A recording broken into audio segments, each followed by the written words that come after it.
अस्सलाम वालेकुम वरहमतुल्लाहि वबरकातुहू। मैं सय्यद खान अहमदाबाद से। आज मैं आपके सामने गुफ्तगू करने आया हूँ नहायत ही बर्निंग इश्यू जो उम्मत मुस्लिमा का पूरे हिंदुस्तान में चल रहा है, वो है हीरा गोल्ड स्कैम। मैं कई दिनों से सोच रहा था कि मैं इस पर कुछ अपना इजहार ख्याल करूँ, लेकिन कोई मौका नहीं मिल रहा था। पर हमारे एक बहुत ही नामी ग्रामी शख्सियत जो पर्सनली तौर पे देखने जाए तो मेरे भाई के अच्छे दोस्त भी हैं और उसी ताल्लुक से मेरा भी उनसे मिलना जुलना रहा है। तो मैं बात कर रहा हूँ एडवोकेट फैज सैयद साहब की। तो दरअसल उनकी एक वीडियो हीरा गोल्ड के स्कैम के ऊपर एक सामने आया, तो उसको देखने के बाद मेरी ख्वाहिश हुई कि मैं भी अपना इजहार ख्याल करूं। तो एडवोकेट फैज सैयद से मेरी एक गुजारिश है कि बराए करम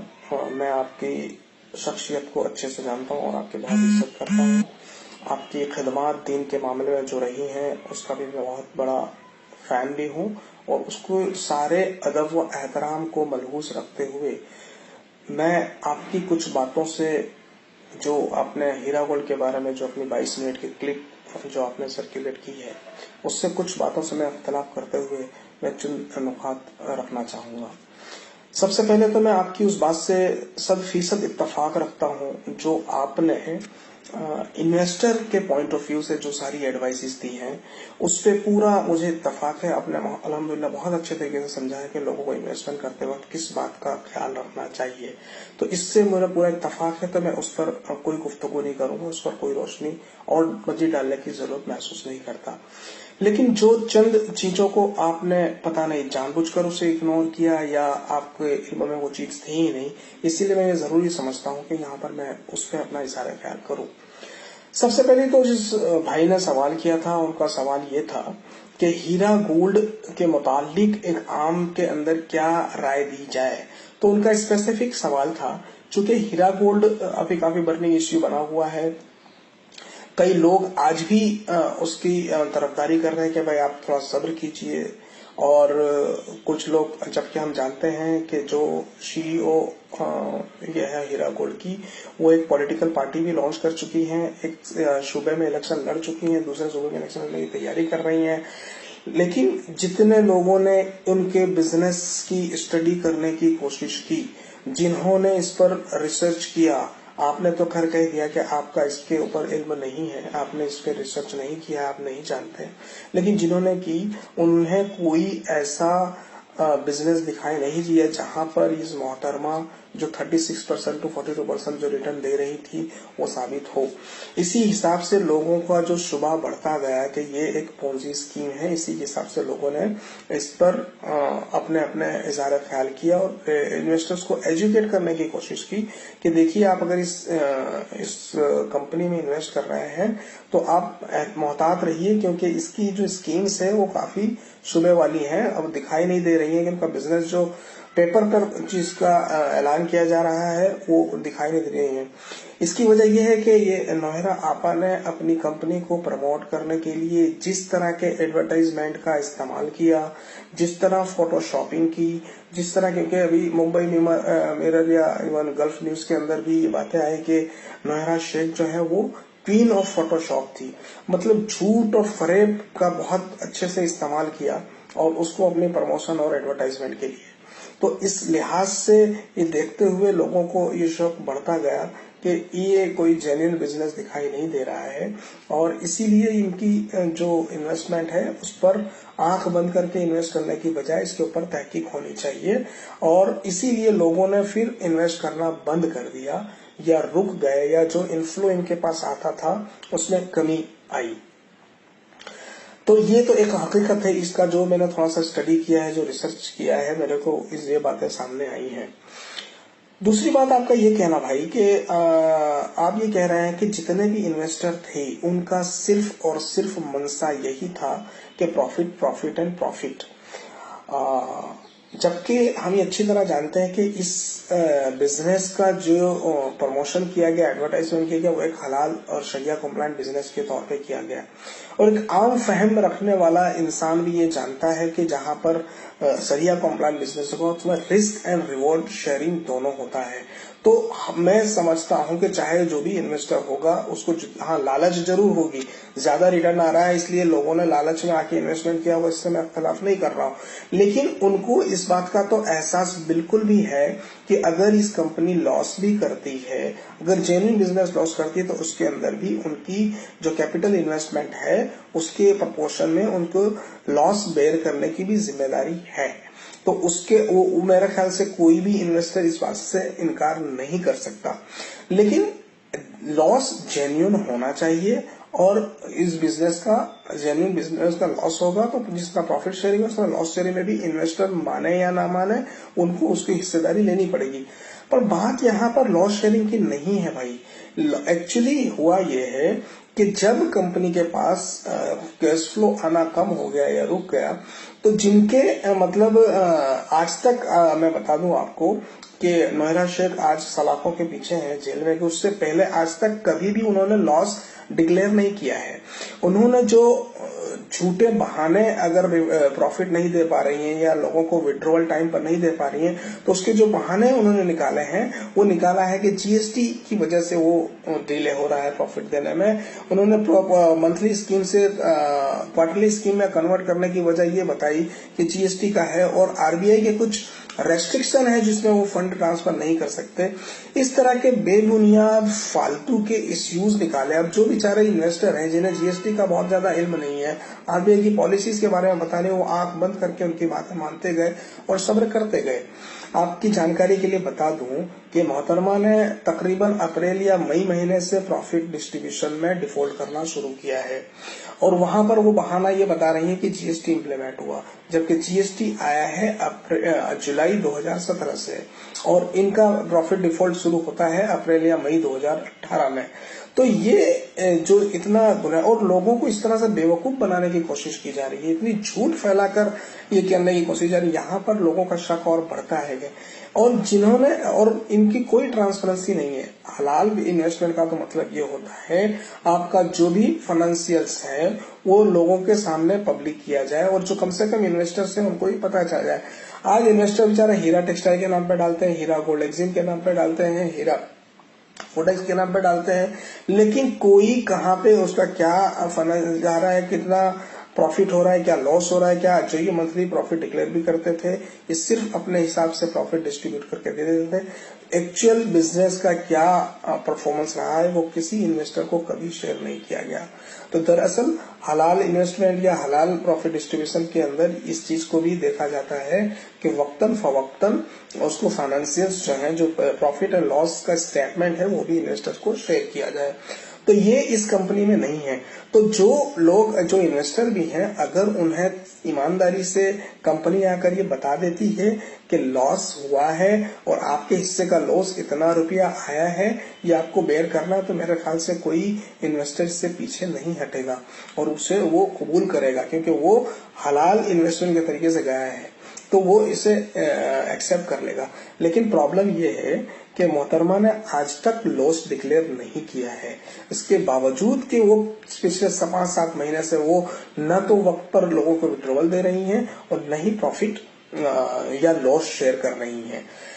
रही बात जो आप ये कहते हैं कि एक साथ जो सारे लोग इन्वेस्टर आ जाएंगे तो फिर कोई भी कंपनी डूब जाएगी, तो आप चूंकि आपने स्टडी नहीं किया इनके बिजनेस मॉडल या जो इन्होंने एडवर्टाइजमेंट किया, तो मैं आपको बता दूं ये मैडम की अलग अलग स्कीम्स हैं। ये कहते हैं कि ये कोई 1 साल की स्कीम में जाएगा या 2 साल की स्कीम, तो उनका लॉक इन पीरियड रहता है। मिसाल के तौर पर किसी ने अप्रैल 2018 में डाला है तो उसे मार्च 2000 लॉक इन पीरियड अगर 1 साल का है तो मार्च 2019 तक विड्रॉल करने का राइट्स उसके पास नहीं रहता है। और ये बिल्कुल मुनासिब है। कंपनीज जो इन्वेस्टमेंट कंपनीज होती है वो अपने किस तरह कहाँ पे कौन से फंड लगाना उसके हिसाब से वो कर लेती है और वो लॉक इन। तो ये जो इन्वेस्टर्स विड्रॉवल के लिए गए हैं वो वैसे ही इन्वेस्टर्स हैं जिनका लॉक इन पीरियड पूरा हो गया है और जिनके लॉक इन पीरियड पूरे हो गए और रिजनेबल ग्रेस पीरियड जो इन्होंने पहले 30 दिन का दिया, 45 दिन का दिया, 60 दिन का दिया और इनके कमिटमेंट बार बार जो फेल हो रहे हैं इसके बाद लोगों के अंदर का पैनिक बढ़ा है।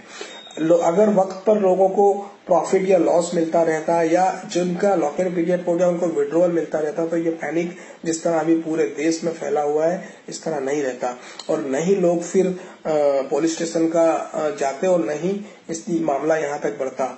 अगर इवन मान लेते हैं कि किसी वजह से बिजनेस के अंदर से कैपिटल स्टक हो गया है, इवन लॉक इन पीरियड के बावजूद भी कंपनी के पास लिक्विडिटी नहीं हो पाई है कि इन्वेस्टमेंट का पैसा रिटर्न कर सके, तो कंपनी बिल्कुल सामने आकर इन्वेस्टर के सामने पूरा डिस्क्लोज कर सकती है कि भैया आपका सारा पैसा जो है ना वो यहाँ से आने वाला था, लेकिन इस प्रोडक्ट में, इस कंपनी के अंदर इसी जगह पर ये पैसे लगे हुए हैं, तो वो मतलब एक बार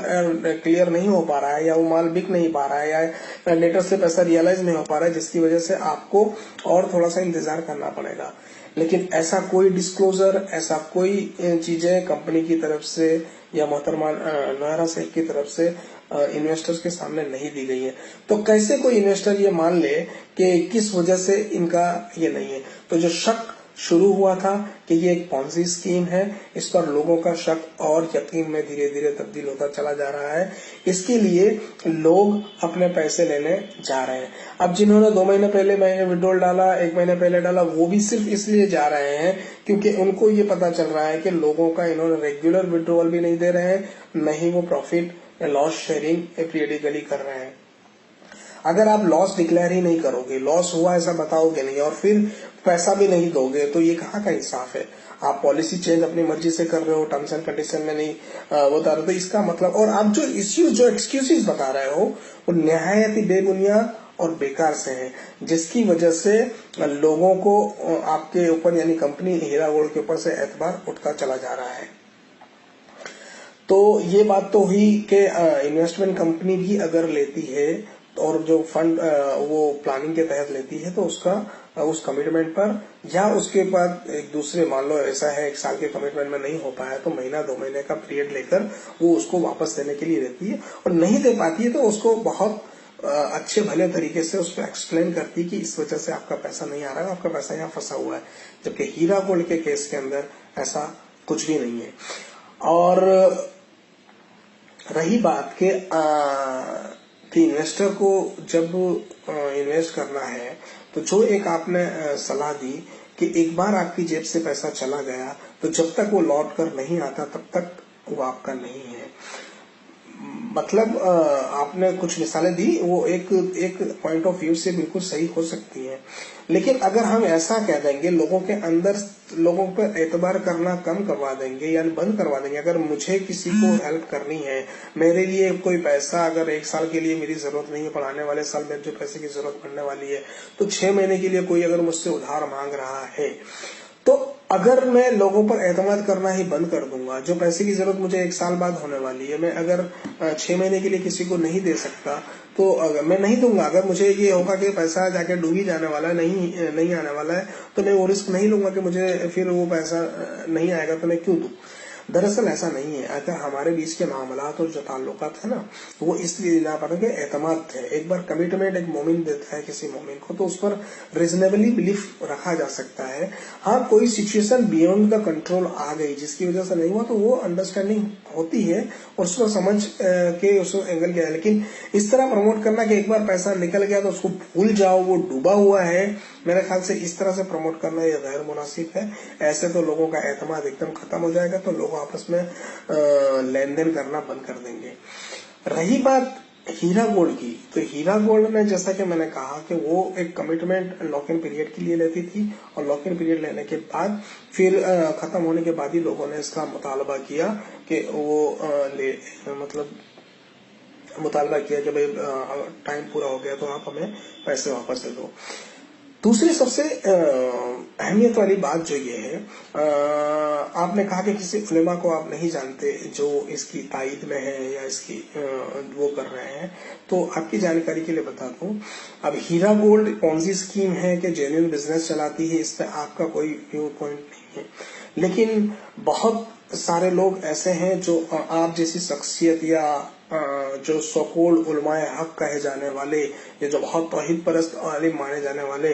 जैसे कि बहुत है, मेराज रब्बानी साहब है, तौसीफुर रहमान साहब है, जलालुद्दीन कासमी साहब है, अरशद बशीर मदनी साहब है, ये ऐसे उलमा हैं कि जो जिनके पीछे, जिनकी ताईद में खुद को गैर मुक़ल्लिद कहलाने पर फख्र करने वाले भी इनकी अंधी तकलीद करने पर आ जाते हैं, क्योंकि वहां पैसे का मामला आता है और लालच का मामला आता है। तो ऐसी बहुत ही काबिल एतबार शख्सियत ने भी हीरा गोल्ड की स्कीम की प्रमोट किया है, उसकी एडवर्टाइजमेंट की है, उनके साथ स्टेज शेयर किए हैं और बहुत सारी उनकी तारीफ, और जिससे लोगों का एतमाद और बढ़ा।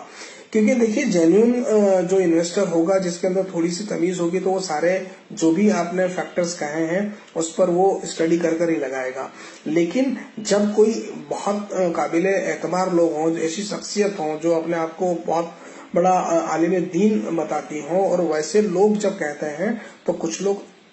उसके अंदर आ जाते हैं और वो इन्वेस्टमेंट कर देते हैं। तो मैं ऐसा नहीं कह रहा हूँ कि वो उनकी गलती थी, उनके पीछे लालच थी और उनको क्योंकि प्रॉफिट मिल रहा था इसलिए वो लोग गए थे। बेशक पहले जिम्मेदार वही हैं, लेकिन जिन्होंने इसकी कोशिश की और आप उनको एकदम क्लीन चिट दे दो, ये बिल्कुल मुनासिब नहीं है। तो दरअसल हमें ये देखना होगा कि जो भी आलिम दीन ने इस तरह का स्टेटमेंट दिया बिना स्टडी किए, अगर हीरा गोल्ड का उनको स्टडी नहीं था कि ये इसका इन्वेस्टमेंट कहाँ लग रहा है, इनके बिजनेस मॉडल का पता नहीं था, उनको तायद करने का कोई हक नहीं बनता था। और अगर उन्होंने किसी और वजह से तायद की है और जिसकी वजह से बेचारे भोले भाले इन्वेस्टर अगर इसके अंदर फंसे हैं, तो बेशक उनको भी अल्लाह ताला के यहाँ जवाब देना होगा। तो कुल मिलाकर यही चंद बातें थी जो मैं चाहता था कि एडवोकेट फैज सईद साहब ने जो हीरा गोल्ड के बारे में कहा है, तो उसमें ये थोड़ी सी चीजें थी जिसे मुझे ऐड करनी थी। अल्लाह ताला से भी दुआ है कि जो भी मुसलमानों का इन्वेस्टमेंट इस हीरा गोल्ड कंपनी या इसके जैसी और कंपनियों का सुनने में आ रहा है वहां पर लगा है, और जिन लोगों को और जो इस तरह की स्कीम चला रहे हैं, अगर वो फर्जी हैं तो वो लोगों के सामने एक्सपोज हो जाएं, अगर वो पॉन्जी हैं तो लोगों के सामने एक्सपोज हो जाएं, और जो भी मुसलमान इन्वेस्टर या गैर मुस्लिम इन्वेस्टर हैं जो इस तरह की लोगों की बातों में दीन के नाम पर, अल्लाह रसूल के नाम पर आ जाते हैं, वो बिल्कुल भी ना आए और पूरा स्टडी करें और उसके बाद ही इन्वेस्टमेंट करें। बहरहाल इस बर्निंग इश्यू पर मेरी भी अल्लाह ताला से ये दुआ है कि जो भी हकीकत है, अगर वो अल्लाह ताला जो भी इन्वेस्टर के पैसे लगे हुए हैं उन्हें किसी भी तरह से गैर से मदद करके भी उनको पैसे वापस मिल जाए, और हीरा गोल्ड अगर जेन्युइन बिजनेस है, जेन्युइन बिजनेस कर रहा था, तो उसके अंदर नफा हुआ है, नुकसान हुआ, तो उसके जो भी प्रमोटर ग्रुप है, जो भी इसको चला रहे हैं, सही से आकर उसे लोगों के सामने डिस्क्लोज करें और पूरा इत्मीनान दिलाकर उन्हें उनके इन्वेस्टमेंट जिनको वापस चाहिए वो वापस दें। लॉस हुआ वो डिक्लेयर करें, और डिक्लेयर करने के बाद जो भी हकीकी पैसा उनका बचता है, जो भी बैलेंस इन्वेस्टमेंट रहता है, वो उसे रिटर्न करें। और अगर ये लोग ऐसा नहीं करते हैं तो मैं इन्वेस्टर से मुअद्दबाना गुजारिश करता हूँ कि आप आपकी हलाल कमाई के पैसे ऐसे ही न डूबने दें, और आपके पास जो भी इस कॉन्स्टिट्यूशन के तहत जो भी आपका हक, जो भी राइट बनता है, आप आगे बढ़ें। एक्सपर्ट लोगों की सलाह लें, उनके मशवरे से अपने पैसे निकालने के लिए पूरी कोशिश करें, क्योंकि कुछ लोग मैंने ऐसा देखा है कि आप अब इसे भूल जाइए, इस तरह का भी परसेप्शन मैनेज कर रहे हैं क्योंकि आपकी गलती थी, जब तक प्रॉफिट आया तब तक आपने लिया और आप इसे भूल जाइए। तो मेरी ये आपसे गुजारिश है, आपको भूलने की बिल्कुल भी जरूरत नहीं है। आपने अपने हलाल कमाई के पैसे अगर लगाए हैं तो उसे वापस लेने की पूरी कोशिश करनी चाहिए। अल्लाह ताला से दुआ है कि लोगों को सही समझ दे और सही तौफीक अता फरमाए। वाखिर दाना अल्हम्दुलिल्लाह रब्बिल आलमीन।